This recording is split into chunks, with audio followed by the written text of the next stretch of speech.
Hello student, स्वागत है आपको एक बार फिर से आपके अपने यूट्यूब चैनल रस्तोगी कोचिंग में।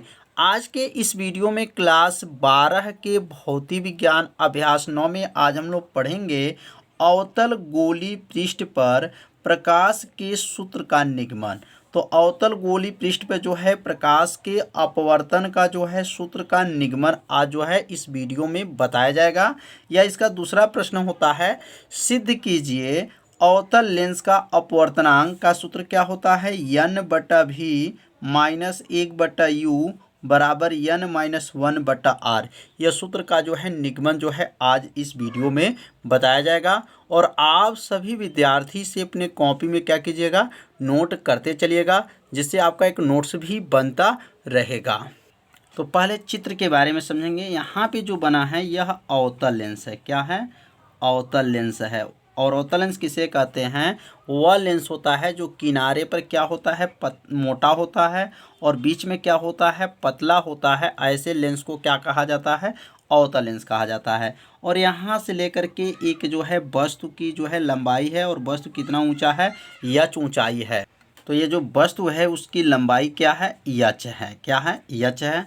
और यहाँ पे जो है, यहाँ से इसके बाद यहाँ पे फोकस किया गया है, यहाँ से यहाँ पे फोकस किया गया है, और यहाँ से फोकस किया गया है। तो यहाँ पर अल्फा कोण, यहाँ पर बीटा कोण, और यहाँ पर गामा कोण। तो इसमें आपतन कोण और परावर्तन कोण ध्यान दीजिएगा। यहाँ से ये पूरा जो बना है यह जो है आई है, माने आपतन कोण है। और ये छोटा सा बीच वाला जो है दो कोण जो बना देख रहे हैं, दोनों के बीच में कोण है, इसका नाम जो है अपवर्तन कोण है। अपवर्तन कोण को आर से प्रदर्शित करेंगे और आपतन कोण को किससे प्रदर्शित करेंगे, आई से। तो इसमें बहिष्कोण को आपको ध्यान देना है। अब बहिष्कोण इसमें क्या है, तो एक बार अल्फा बहिष्कोण है, एक बार बीटा बहिष्कोण है, और एक बार क्या है, गामा बहिष्कोण है। तो यहाँ बहिष्कोण किसे कहते हैं, तो दो कोणों का योगफल जो है बहिष्कोण कहलाता है। कितने कोणों का? दो कोणों का योगफल जो है बहिष्कोण कहते हैं। तो दो कोणों का योगफल के बराबर जो कोण होता है उस कोण का नाम होता है बहिष्कोण होता है। तो एक बार अल्फा का मान, एक बार बीटा का मान, एक बार गामा का मान को यहाँ पर निकाला जाएगा। तो पहले आप सभी विद्यार्थी इस चित्र को पहले अपने कॉपी में क्या कीजिएगा, पहले बना लीजिएगा।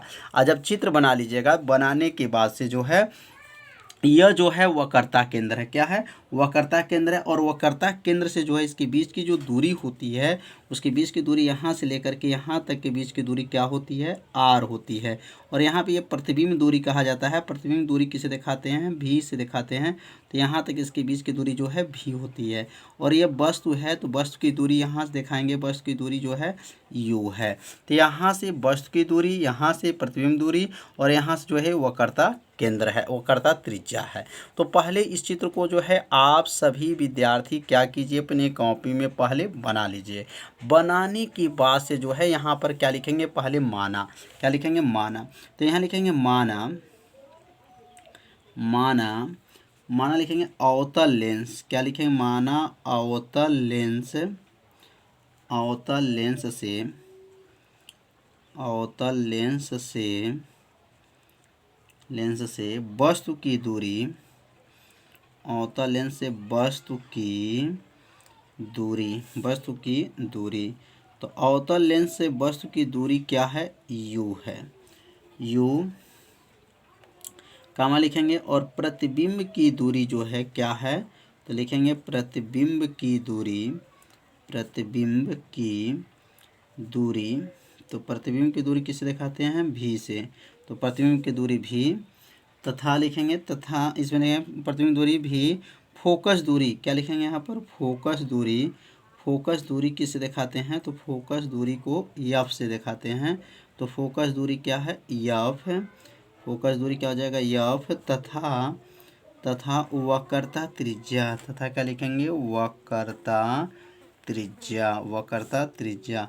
तो वक्रता त्रिज्या इसमें कितना है, तो वक्रता त्रिज्या जो है आर है। इतना जो है पहले क्या करेंगे, माना को लिखेंगे।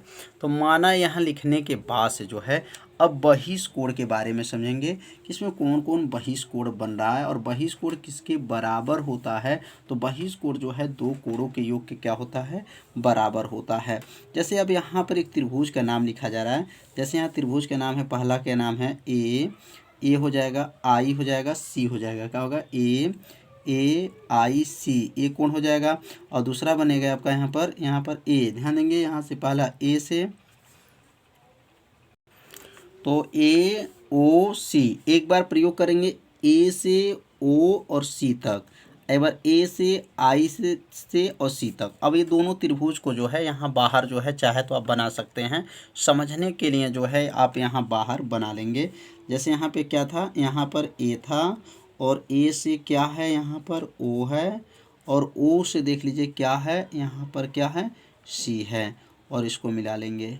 तो यह जो कोण जो सी बिंदु पे देख रहे हैं, यहाँ पर जो है गामा कोण बन रहा है। क्या बन रहा है? गामा कोण है। तो गामा कोण जो बना है वह किसके किसके बराबर होगा? तो यह पूरा कोण देखेंगे और यह पूरा कोण देखेंगे, तो यह ए वाला पे देखेंगे पूरा कोण क्या है, तो पूरा कोण जो है आई है, और यहाँ पे कोण क्या है? अल्फा है। तो यह बहिष्कोण जो है गामा किसके बराबर होगा? तो पहले लिखेंगे यहाँ पे त्रिभुज लिया गया, त्रिभुज कौन सा लिया गया है, तो लिखेंगे त्रिभुज का नाम है ए है, ओ है और सी में, त्रिभुज ए ओ सी में हम बात कर रहे हैं। तो त्रिभुज ए ओ सी इसमें से जो है बाहर बना दिया गया, आपको समझने के लिए जो है त्रिभुज को क्या किया गया है? बाहर बना लिया गया। तो अब यहाँ लिखेंगे बहिष्कोण। तो बहिष्कोण इसमें क्या है, लिखेंगे यहाँ पर बहिष्कोण जो है, बहिष्कोण गामा है, और बहिष्कोण गामा किसके बराबर होगा?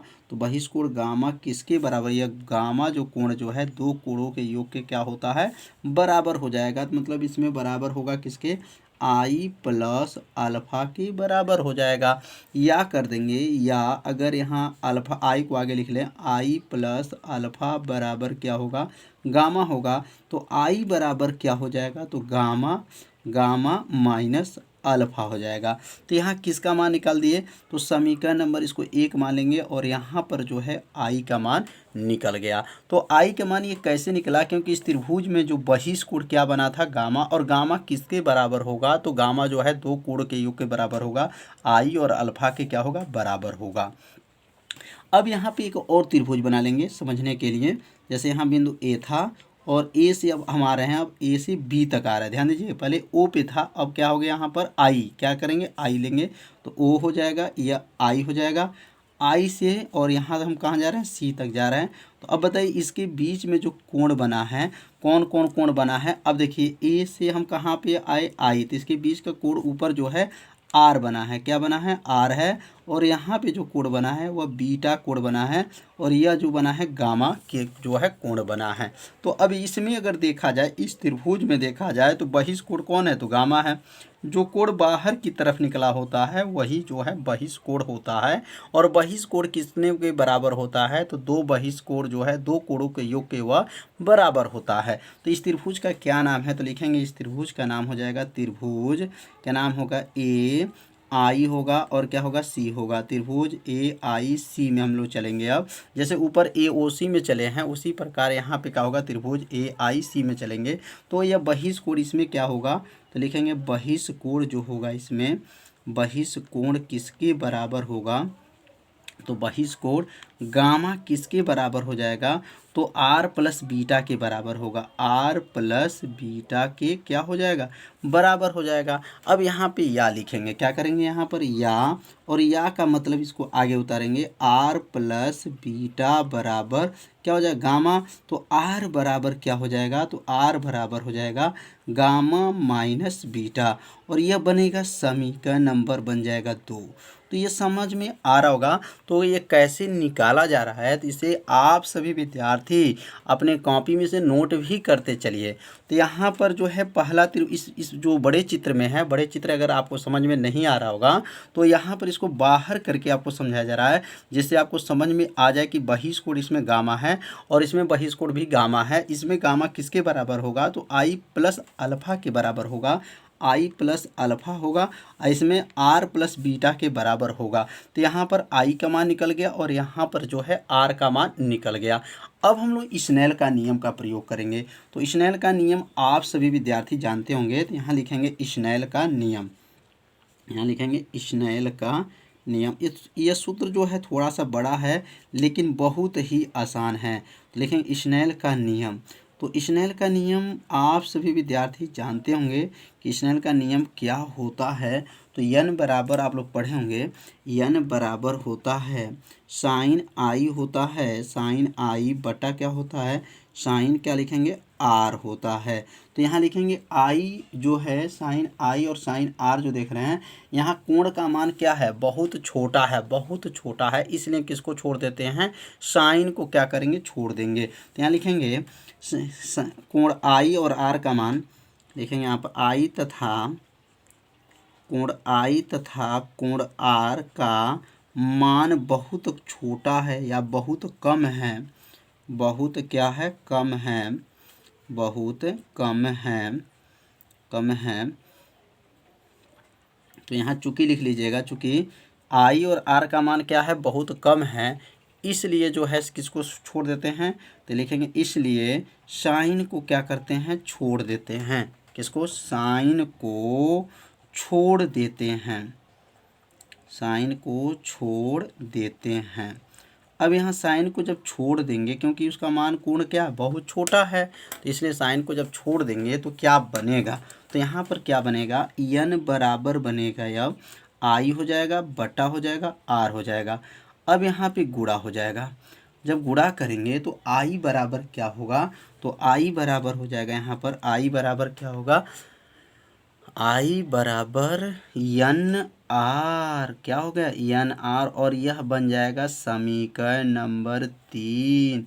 अब ध्यान देंगे, अब आई का मान और आर का मान ऊपर जो है समीकरण नंबर 1 में और समीकरण नंबर 2 में जो है आई और आर का मान निकाला गया था। तो देख लीजिए आई का मान क्या है, तो यहाँ आई का मान गामा माइनस अल्फ़ा है और आर का मान गामा माइनस बीटा है। अब ये दोनों मान यहाँ पर जो है आई के स्थान पर और क्या है आर के स्थान पर उस मान को क्या करेंगे रख लेंगे। तो अब आई को हटा दीजिए, अब आई का मान क्या था, तो गामा माइनस क्या था अल्फ़ा था, बराबर हो जाएगा और यहाँ का होगा n हो जाएगा, और आर का मान जो है गामा, आर का मान क्या निकला था, तो गामा माइनस क्या था बीटा था।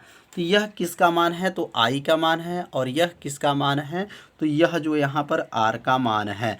तो अब n से अंदर क्या हो जाएगा गुणा हो जाएगा, जब अंदर गुणा होगा तो क्या बनेगा, तो अब अगला लाइन लिखेंगे गामा माइनस क्या होगा अल्फ़ा बराबर, और n से अंदर गुणा होगा तो क्या होगा n जो है गामा माइनस n क्या हो जाएगा बीटा हो जाएगा। अब यह n बीटा जो है क्या करेंगे इसको पक्षांतर कर लेंगे, और यह माइनस जो अल्फ़ा देख रहे हैं, यह माइनस जो अल्फ़ा है उसको क्या करेंगे यहाँ पर पक्षांतर कर लेंगे। तो अब यहाँ पर जो है दोनों को यहाँ ध्यान देंगे, अब n गामा जो है यहीं पर रहेगा और n जो है यह बीटा को क्या करने जा रहे हैं पक्षांतर करने जा रहे हैं।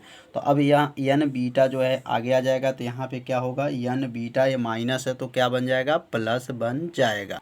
तो यहाँ पे लिखेंगे अब क्या n बीटा हो जाएगा, और यहाँ पर माइनस क्या है यह अल्फ़ा रहेगा बराबर, और यहाँ पे क्या हो जाएगा n गामा माइनस गामा हो जाएगा।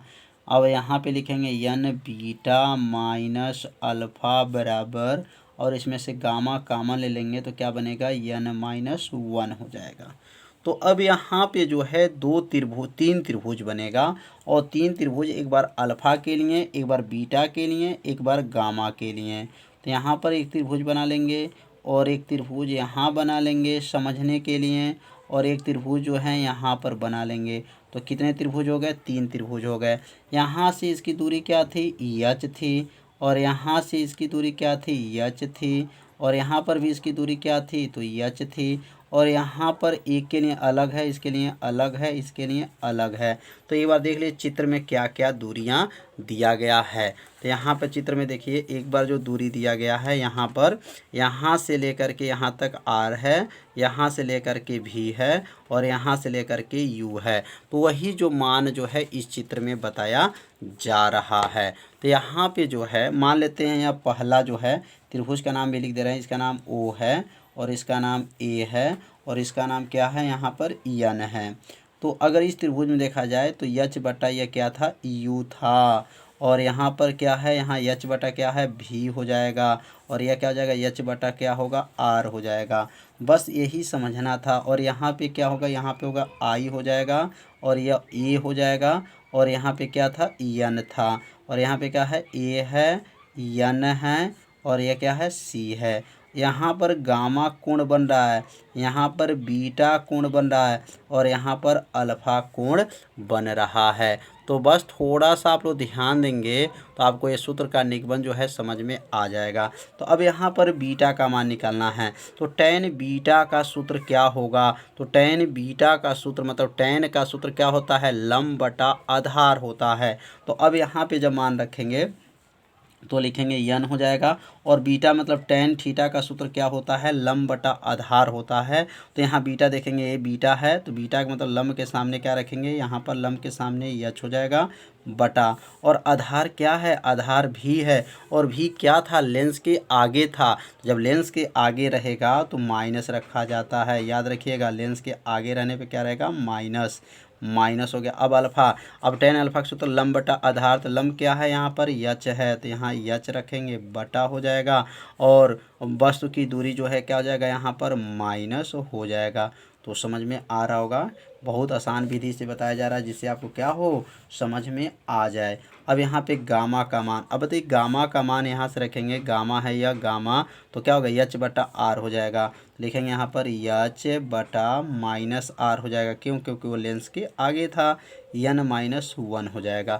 तो यह मान tan बीटा का, और यह मान tan अल्फ़ा का, और यह मान जो है tan गामा का। तो tan का सूत्र होता है लंब बटा आधार, तो यह लंब हो जाएगा, यह आधार हो गया, लंब हो गया, आधार हो गया, लंब हो गया, आधार हो गया। तो यहाँ लंब का मान यच था, सब में लंब का मान यच है, लेकिन इसमें बीटा में जो है माइनस जो है भी, माइनस क्यों लगाएं क्योंकि वो लेंस के आगे है, जब लेंस के आगे रहेगा तो माइनस का प्रयोग करते हैं। अब ये माइनस ऊपर चला जाएगा तो क्या बनेगा माइनस यन यच बटा क्या होगा यह भी हो जाएगा, माइनस में मिल करके प्लस हो जाएगा, और यच बटा जो है क्या हो जाएगा यहाँ पर यू हो जाएगा बराबर, ये माइनस ऊपर जाएगा तो माइनस यच बटा जो है क्या है आर है, कोष्टक में क्या है यन माइनस वन है। अब ऊपर से जो है कामन क्या दिखाई दे रहा है, तो सम में देखेंगे ऊपर जो कामन क्या दिखाई दे रहा है माइनस, और यच कामन दिखाई दे रहा है, तो क्या लिखेंगे यहाँ पर एक बटा जो है क्या होगा भी हो जाएगा, माइनस हो जाएगा एक बटा जो है यू हो जाएगा, कोष्टक बंद कर देंगे, और यहाँ पर माइनस यच बटा क्या लिखेंगे आर, कोष्टक में क्या होगा यन माइनस वन हो जाएगा। अब यहाँ पे देखेंगे क्या कट रहा है, तो देखेंगे माइनस से माइनस को काट देंगे, और यच से यच को काट देंगे, तो बचेगा क्या, तो बचेगा क्या एक बटा भी बचेगा, माइनस एक बटा यू बचेगा बराबर, ऊपर क्या बचा है यन माइनस वन बटा क्या हो जाएगा आर हो जाएगा। तो यही जो सूत्र का निगमन हुआ है, यह किसका सूत्र आ गया अवतल लेंस का अपवर्तनांक का सूत्र है। तो नीचे लिखेंगे यही क्या लिखेंगे यही अवतल लेंस का जो है अवतल लेंस का जो है अपवर्तनांक का सूत्र, अवतल लेंस का अपवर्तनांक का जो है क्या है अपवर्तनांक का सूत्र है, अपवर्तनांक का सूत्र है। तो थोड़ा सा निगमन थोड़ा सा बड़ा था, लेकिन इसको आप सभी विद्यार्थी जब अच्छे से इसको समझेंगे तो आपको यह क्या होगा आसान लगेगा। बस यहाँ थोड़ा सा एक बार ध्यान दीजिए, बीटा का मतलब ये tan बीटा का मान रखना है, मतलब tan बीटा का मान, और ये tan अल्फ़ा का मान, और tan ये गामा का मान। तो tan थीटा का सूत्र आप लोग जानते होंगे लंब बटा आधार होता है, क्या होता है लंब बटा आधार होता है। तो लंब का मान यहाँ यच था और आधार जो है भी था।